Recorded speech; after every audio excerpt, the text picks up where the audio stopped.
অথচ এই মাজলুম দলটার উপরে আজ সারা বাংলাদেশে এক শ্রেণীর নামে আলেম কি কি পড়ে আলেম হয়েছে জানি না, এই মানুষগুলো এই মাজলুম মানুষদের উপর একটা তহমত লাগিয়ে দিয়েছে যে এদের আকীদা খারাপ। এটার উপর একটা জুলুম।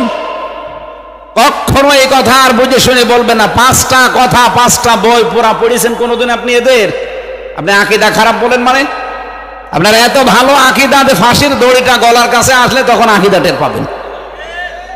অথচ যে মানুষগুলোর বলেন আকীদা ভালো নেই, এই মানুষগুলো ফাঁসির দড়ি গলার কাছে নিয়ে 3 ঘন্টা ঘুমিয়েছে, আমার নিজের সাক্ষী। আর আন্দাজে আকীদা খারাপ, ইমান ঠিক নেই, ভণ্ডামি করার জায়গা পান না। কখনো এই কথা জেনে শুনে বলবেন না।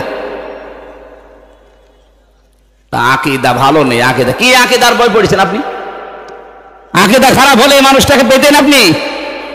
একটা ফাজিল মাদ্রাসার অধ্যক্ষ উপাধ্যক্ষ খেলা করে পর্যন্ত গিয়েছে না?